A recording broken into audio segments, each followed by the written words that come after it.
Hello everyone, I Raunak Rohit welcome you all to WS Cube Tech YouTube channel. और आज हम बात करने वाले हैं ब्लॉकचेन के बारे में।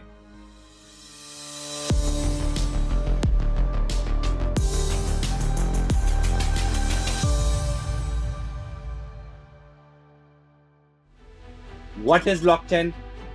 Why blockchain is used and where it can be used to improve the overall ecosystem in the future market.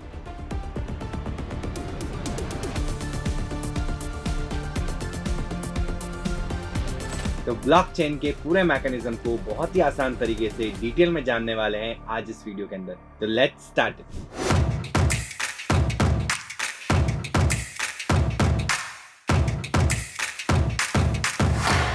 तो ब्लॉकचेन को समझने से पहले इसकी नीड को समझ लेते हैं कि ये चीज कहां से इंटीग्रेशन में आई। तो सबसे पहले मैं आपको ट्रेडिंग के बारे में बताता हूँ।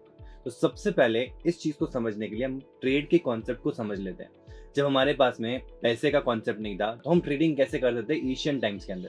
तो आप सभी को पता है एशियन टाइम या बहुत पुराने जमाने में क्या होता था। मेरे पास में 2 बड़े कार्टून्स आम के हैं, ठीक है। आपके पास में 2 बड़े कार्टून्स एप्पल के हैं। अब मेरे को चाहिए एक कार्टून एप्पल का, ठीक है, और आपको चाहिए एक कार्टून मैंगो का, ठीक है। अब इसके बेसिस पे डिफाइन किया जाता था कि यार इन दोनों की वैल्यूएशन कैसी है, मतलब आम और सेम की जो प्रोडक्शन है और डिमांड है उसमें किसकी वैल्यू ज्यादा हायर है। तो जैसे लेट से आम की वैल्यू हायर है, तो अगर मुझे आम चाहिए और आपको सेम चाहिए तो मुझे आम लेने के लिए आपको 2 सेम के पैकेट देने पड़ेंगे और आप मुझे एक कंटेनर या एक बॉक्स आप आम का मुझे ट्रेड कर दोगे। तो इस तरीके से ट्रेडिंग होती थी। फिर जैसे जैसे जमाना बदला, जैसे जैसे चीजें बढ़ी, तो कई बार ऐसा हुआ कि यार आपकी रिक्वायरमेंट ये है ही नहीं, आपको अंगूर चाहिए, तो मेरे पास में तो सेम का ऑप्शन है, तो ये ट्रेडिंग होना थोड़ा सा मुश्किल होने लग गया। तो वहां पे इंट्रोड्यूस हुआ कॉइन्स का सिस्टम। ये कॉइन्स स्पेसिफिकली सिल्वर या गोल्ड के अंदर कास्टेड होते थे। इसका मेन रीजन था कि यार आने वाले टाइम में गोल्ड और सिल्वर की जो वैल्यू है वो नियर अबाउट बढ़ती जाएगी। तो एक ट्रस्ट रहता था कि अगर मेरे पास में ट्रांसफर करने के लिए और कुछ नहीं है तो मैं गोल्ड के कॉइन्स दे सकता हूँ और वो चीज को खरीद सकता हूँ, मतलब एक तरह से ट्रेड इन कर सकता हूँ।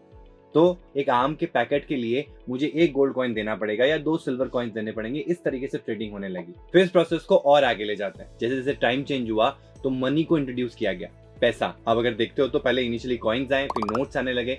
अब इनकी एक्चुअल में कोई वैल्यू नहीं होती। जैसे पहले जो आप फर्स्ट टाइम ट्रेडिंग कर रहे थे वो आपको एक एक्चुअल में रिसोर्स दे रहा था जिसको आप कंज्यूम कर सकते हो।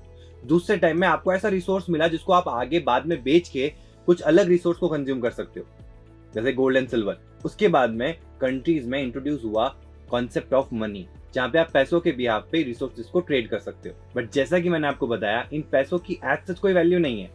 कोई ऐसा बंदा होना चाहिए ना, या कोई ऐसी कम्युनिटी होनी चाहिए जो ग्लोबली उस पैसे को नोटिफाई करे कि यार इसके बदले इसको 100 रुपए मिलेंगे, इसके बदले इसको 500 रुपए मिलेंगे, इसके बदले इसको 2000 रुपए मिलेंगे। तो यहीं पे इंट्रोडक्शन हुआ बैंक्स का, सेंट्रल बैंक्स का, reserve bank of India.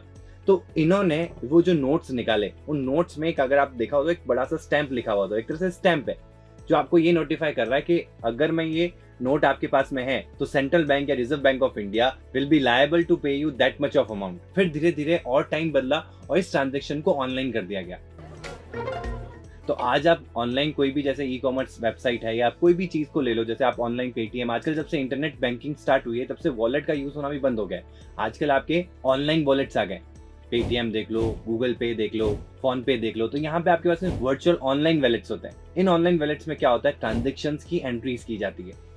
Late से यहाँ पे आपको रियल में कोई अमाउंट ट्रांसफर करने की जरूरत नहीं होती है। आपके बैंक अकाउंट में कुछ अमाउंट होता है जिसको बैंक सर्वर अदर जगह पे इन्वेस्ट करके रेवेन्यू जनरेट करता है। तो उसी अमाउंट के बेसिस पे आपके ट्रांजेक्शन्स को रिकॉर्ड किया जाता है कि आपने इसको पे किए। तो इन सब ट्रांजेक्शन्स को मेंटेन करता है हमारा बैंक, सेंट्रल बैंक, RBI। ये सारे ट्रांजेक्शन्स को मैच किया जाता है। फिर और चीजें बदली क्योंकि यहाँ पे भी एक डिपेंडेंसी है।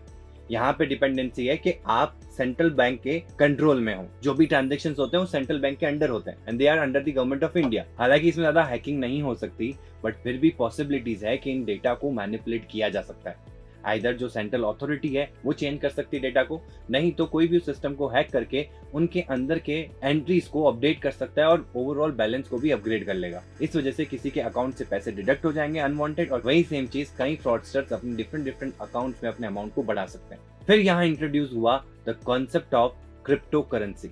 अब क्रिप्टो करेंसी के आने के बाद में उन्होंने इस मेन पर्सन को, जो मेन अथॉरिटी है जिसके बिहाफ पे सारा कंट्रोलिंग हो रहा है, जिस इस प्रोसेस को, इस मैकेनिज्म को सेंट्रलाइज सिस्टम कहते हैं, जहां सारे ट्रांजेक्शंस एक सिस्टम के अंडर, एक पर्टिकुलर अथॉरिटी के अंडर मैनेज किए जाते हैं। तो क्रिप्टो करेंसी के आने के बाद में एक डिसेंट्रलाइज सिस्टम को लाया गया, जहाँ पे मल्टीपल मेन अथॉरिटीज होंगी जो इन सारे रिकॉर्ड्स को मेंटेन कर रही होगी। तो ऐसा नहीं कि एक बार चेंज करने से या एक जगह पे चेंज करने से वो चीजें वैलिडेट हो जाएगी। यहाँ पे मल्टीपल सिस्टम साथ में काम कर रहे होंगे, तो अगर एक सिस्टम चेंज करना भी चाहेगा तो बाकी सारे सिस्टम को वैलिडेट करना होगा। एंड वैलिडेट भी कितना, 51% से अबव। इस वैलिडेशन करने के बाद में उस ट्रांजेक्शन को लायबल माना जाएगा एंड देन फिर वो ट्रांजेक्शन एग्जीक्यूशन में आएगा। तो इस प्रोसेस से आपको किसी अदर बैंक की भी जरूरत नहीं है। मल्टीपल बहुत सारे लोग अपने ही सिस्टम का यूज करके एक ऐसा डिसेंट्रलाइज सिस्टम को जनरेट कर सकते हैं जहां पे वो सारे यूजर्स के ट्रांजैक्शंस को रिकॉर्ड और मेंटेन कर सकते हैं, वो भी एक बेटर और सिक्योर वे में। तो आप मार्केट में जितनी भी क्रिप्टो करेंसीज देख रहे हैं उनमें ज्यादातर crypto currencies uses decentralization system. And पता है ये डिसेंट्रलाइज सिस्टम कहां से आता है? This is the main concept of blockchain. Yes, तो बिटकॉइन, इथेरियम, रिपल, लिटकॉइन जैसी बड़ी बड़ी crypto currencies uses blockchain to maintain this particular detail transaction in a much better way. तो आई होप आपको एक आइडिया लग रहा है कि ब्लॉकचेन का यूज कहाँ है, और आने वाले टाइम में 10 to 15 ईयर्स में जिस तरीके से इंटरनेट ने हमारी लाइफ को बदल दिया, और आज आप देखो इंटरनेट हर जगह यूज में आ रहा है, हर कोई बंदा इंटरनेट को यूज कर रहा है, या इंटरनेट का यूज केस इतना इंपॉर्टेंट हो गया है। वैसा ही एक प्रेडिक्शन लगाया जा रहा है कि आने वाले 10 to 15 ईयर्स में जहां पे भी डेटा ट्रांजैक्शंस को मेंटेन करना होगा वहां पे इसका यूज केस बहुत इंपॉर्टेंट हो जाएगा। And it would be like next to impossible to think about having a transaction management without a blockchain. तो ये इतना इंपॉर्टेंट होने वाला है। अब ब्लॉकचेन ऐसा क्या करता है जिस वजह से क्रिप्टो करेंसी ने ब्लॉकचेन को यूज किया, और आने वाले टाइम में बहुत सारी बड़ी कंपनीज भी ब्लॉकचेन को यूज कर रही है, और किन किन सेक्टर्स में ब्लॉकचेन के आने से उनका इकोसिस्टम और ज्यादा बेटर हो सकता है। तो ब्लॉकचेन को अगर मैं बहुत ही आसान तरीके से समझाऊं, is a collection of blocks and chain. मतलब कोई भी ट्रांजेक्शन होंगे तो उन ट्रांजेक्शन को एक ब्लॉक में स्टोर किया जाएगा। यानी कि a blockchain consist of multiple blocks where each block, मतलब हर एक ब्लॉक के पास में 3 डिटेल्स होंगी। फर्स्ट डिटेल डेटा की, यहाँ पे मल्टीपल ट्रांजेक्शंस की डिटेल हो सकती है। After data the second important thing is hash, यानी कि एक फिंगरप्रिंट। जैसे कि इस पूरे वर्ल्ड के अंदर इतने सारे ह्यूमंस हैं, उनको यूनिकली आइडेंटिफाई करने के लिए हम फिंगरप्रिंट्स को यूज करते हैं, वैसे ही यहाँ पे इनको इतने सारे ब्लॉक्स को यूनिकली आइडेंटिफाई करने के लिए इनका खुद का यूनिक हैश की होगा। एक यूनिक हैश की बना के इस पर्टिकुलर ब्लॉक को असाइन किया जाएगा, और साथ ही साथ प्रीवियस ब्लॉक का जो हैश की है वो भी मेंटेन होगा। यहाँ पे आपका एक चेन फॉर्मेशन क्रिएट होगा, one block chain with the another block, and इस ब्लॉक के अंदर प्रीवियस ब्लॉक का जो आपका हैश है वो भी डिफाइंड होगा। लग रहा है ना कुछ लिंक लिस्ट जैसा? लिंक लिस्ट में भी अपन यही करते हैं। एक डेटा स्ट्रक्चर होता है जहां पे अपन नोड्स में डेटा को स्टोर करते हैं, एंड वहां पे डेटा के साथ में एड्रेस को भी स्टोर करवाते हैं और लिंक क्रिएट करते हैं। अब आप कहोगे इस तरीके के प्रोसेस में डेटा को मैनिपुलेट करना और डेटा को सिक्योर रख पाना कैसे आसान होता है? देखो समझो, अगर मैं किसी भी ब्लॉक में पड़े डेटा को चेंज करना चाहूंगा, तो जब भी मैं उस ब्लॉक के अंदर के डेटा को चेंज करूंगा तो उसका जो हैश है वो अपडेट हो जाएगा। जब उस पर्टिकुलर ब्लॉक का हैश अपडेट होगा तो उससे आगे जो लिंक ब्लॉक है उस ब्लॉक की जो प्रीवियस हैश की वैल्यू होगी वो भी तो अपडेट हो जाएगी। अब जब वो अपडेट होगी तो उस पर्टिकुलर ब्लॉक का हैश भी तो अपडेट होगा। जब उस पर्टिकुलर ब्लॉक का हैश अपडेट होगा तो नेक्स्ट ब्लॉक भी ऑटोमेटिकली अपडेट होगा, और इसी तरीके से जिस ब्लॉक में भी आपने चेंजेस किए हैं वो चेंजेस करते उसके आगे के जितने भी ब्लॉक्स हैं वो सारे अपडेट हो जाएंगे। अब यहाँ पे भी क्वेश्चन आता है तो इसमें दिक्कत क्या है? हम डेटा को चेंज करेंगे तो सारे हैश कीज को भी अपडेट कर देंगे, बट ये इतने सारे चेन्ड ब्लॉक होते हैं कि अगर आप एक भी ब्लॉक को चेंज करते हो तो आपको सारे ब्लॉक को चेंज करने में कहीं ज्यादा टाइम लग जाएगा। मेजरली एक proof of time term use आ रहा होता है ब्लॉकचेन के अंदर, जहां मिनिमम टू मिनिमम 10 मिनट्स का टाइम कंसिडर किया जाता है। बट अगर हम ओवरऑल देखें तो ये बहुत ज्यादा टाइम हो सकता है। तो अगर एक सिंपल ब्लॉक को अपडेट करने के लिए, एक सिंपल डेटा को अपडेट करने के लिए या मैनिपुलेट करने के लिए आपको बहुत ज्यादा टाइम कंज्यूम करना पड़ेगा। और दूसरी इंपॉर्टेंट चीज होती है इसका डिसेंट्रलाइजेशन, यानी कि ये जो ब्लॉक आप मेंटेन कर रहे हो ये एक नोड पे नहीं होगा। जो भी इसको मेंटेन कर रहा होता है, जैसे लेट्स से आप मेंटेन कर रहे हो, तो आप अगर अपने ब्लॉक के अंदर चेंजेस करते हो तो ऐसा का ऐसा बहुत सारे सर्वर और भी अथॉरिटीज होंगी जिनके पास इस पर्टिकुलर ब्लॉकचेन की एज इट इज कॉपी होगी। तो अगर आप अपने सिस्टम में कोई चेंजेस करते हो अपने ब्लॉक के अंदर, लेट्स से आपने सारे हैश को भी अपडेट कर दिया, फिर भी उसको वैलिडेट करने के लिए डिसेंट्रलाइज सिस्टम के अंदर जितने भी अदर अथॉरिटीज होंगी उनको भी उसको वैलिडेट करना होगा। आपको अपने ब्लॉक को उनके साथ में अपडेट करवाना होगा, फिर उस ब्लॉक को वो सारे लोग अपडेट करेंगे। अब आपको इसमें क्या दिक्कत है? इसमें दिक्कत इसलिए है कि अगर कोई हैकर उस पर्टिकुलर सिस्टम को हैक करके एक ब्लॉक की वैल्यू को अपडेट कर देता है और सारे हैश कीज को भी अपडेट कर देता है, देन ऑल्सो उसको बचे हुए जितने भी अथॉरिटीज है उनमें से एटलीस्ट 51% की मेजोरिटी लानी होगी उस पर्टिकुलर चीज को वैलिडेट करने के लिए कि ये मैनिपुलेशन मैं कर रहा हूँ और इस चीज को आप वैलिडेट करो। एंड ये एक बहुत बड़ा नंबर है। बहुत सारे सिस्टम है, आप एक सिस्टम को हैक कर सकते हो, आप 2 सिस्टम को हैक कर सकते हो, लेकिन एक सिस्टम के अंदर जितने भी अदर अथॉरिटीज हैं उनके 51% सिस्टम्स को एक साथ हैक करना बहुत ज्यादा मुश्किल है, और इसी वजह से इसके डेटा को टेम्पर करना बहुत ज्यादा डिफिकल्ट हो जाता है। और मार्केट में यही रीजन है जिसकी वजह से ब्लॉकचेन बूम कर रहा है। ब्लॉकचेन के मैकेनिज्म पे काम तो 1990 से स्टार्ट हो गया था, लेकिन 2009 के अंदर सतोशी नाकामोटो एक अनोनिमस डेवलपर ने बिटकॉइन को लॉन्च करके पहली बार ब्लॉकचेन को इंट्रोड्यूस करवाया था। और आज मार्केट में नियर अबाउट 23,000 से भी ज्यादा क्रिप्टो करेंसीज मार्केट में चल रही है, और उसमें मेजरली ब्लॉकचेन को यूज किया जा रहा है। अब इसमें एक और क्वेश्चन आता है कि इतने सारे लोगों के साथ जब हमारा ब्लॉक शेयर होगा, यानी कि इंफॉर्मेशन शेयर होगी, तो फिर वो हमारी प्राइवेट प्रॉपर्टी कैसे रही? वो हमारे डेटा को पब्लिक करना ही तो हुआ। यार इतने सारे लोग, क्योंकि डिसेंट्रलाइजेशन में क्या होगा, मल्टीपल लोगों के पास में अथॉरिटी होगी, उन सभी के पास में वो सेम ब्लॉकचेन मेंटेन हो रही होगी।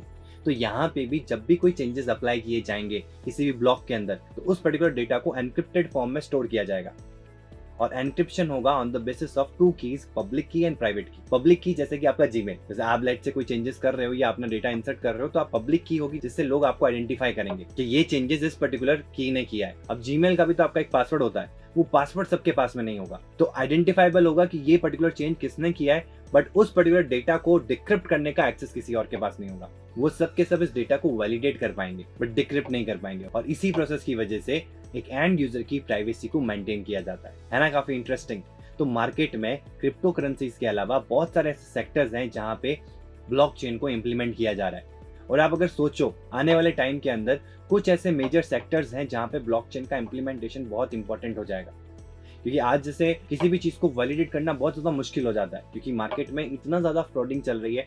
लेट्स से आप बोलते हो कि मैं आईएम से पास हूँ, मैं आईआईटी से पास हूँ, मेरे लिए उस पर्टिकुलर सर्टिफिकेट को वैलिडेट करना या मानना कि हाँ ये एक वैलिड सर्टिफिकेट है, ये बहुत ज्यादा मुश्किल हो गया है। इवन आप देखोगे कई लोगों के पैन कार्ड, आधार कार्ड भी उन्होंने फेक बना रखा होता है। तो इस पर्टिकुलर सेक्टर के अंदर, एजुकेशन सेक्टर के अंदर मेजरली, जिसमें एक पर्टिकुलर स्टूडेंट का पूरा रिकॉर्ड मेंटेन हो और उसको मैनिपुलेट ना किया जाए, और इसमें जब ब्लॉक्स में डेटा स्टोर हो रहा है यूनिकली, तो उसको ट्रैक करना भी बहुत आसान हो जाता है।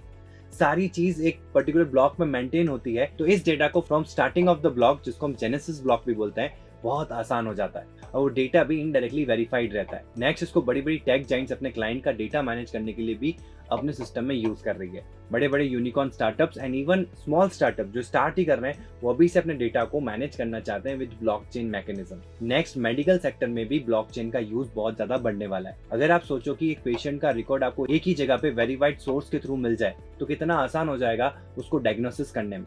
जैसे लेट्स से एक पर्सन को 30 इयर्स की एज में इस पर्टिकुलर बीमारी से डायग्नोसिस किया गया, तो उसकी सारी रिपोर्टिंग, जो सारा डेटा है, वो एक जगह पे मेंटेन किया गया थ्रू ब्लॉकचेन। फिर एट द एज ऑफ 35 या 36 उसको किसी और चीज से डायग्नोसिस किया गया, तो जब वो 36 की एज में डायग्नोसिस हुआ, जो इससे पहले डायग्नोसिस हुआ, उसका डेटा उस पर्टिकुलर डॉक्टर के पास में, उस पर्टिकुलर हॉस्पिटल के पास में होगा, जिससे कि उसको बेटर ट्रीटमेंट दिया जा सके। एंड सेम गोज ऑन कि अगर 60 की एज में भी अगर उसको किसी डिजीज के लिए डायग्नोसिस करना हो, तो उस पर्टिकुलर हॉस्पिटल और डॉक्टर के लिए उसके रिकॉर्ड्स को ट्रेस करना और उन रिकॉर्ड्स के बेसिस पे ट्रीटमेंट देना बहुत आसान हो जाएगा, क्योंकि यहाँ पे एक ट्रस्ट फैक्टर बहुत इंपॉर्टेंट हो जाएगा, क्योंकि उनको पता होगा कि अगर ये डेटा ब्लॉकचेन से मेंटेन्ड है, तो इसमें डेटा चेंजेस नहीं हुए होंगे।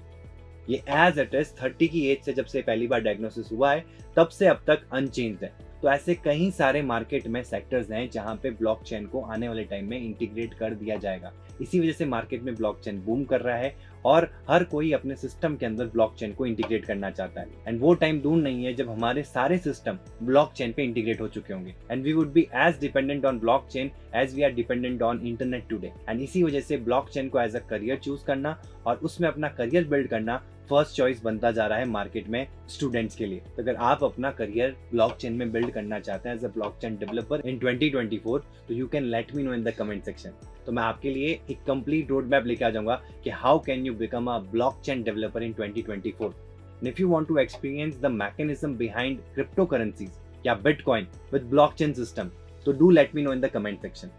तो हम एक अलग से सेपरेट वीडियो बनाएंगे जहां पे मैं आपको क्रिप्टो करेंसीज या बिटकॉइन का कॉन्सेप्ट समझा रहा हूँ ब्लॉकचेन के इंटीग्रेशन के साथ, कि how blockchain helped crypto currency to achieve that particular decentralized system. And I hope आपको ब्लॉकचेन का एक क्लियर पिक्चर मिल गया होगा। अगर मिल गया है तो do give us a like, और अगर आपने हमारे YouTube चैनल को सब्सक्राइब नहीं किया है, तो ऐसी ही टेक रिलेटेड इंफॉर्मेशनल वीडियोस के लिए अभी फॉलो करें हमारे YouTube चैनल को। Till then stay tune.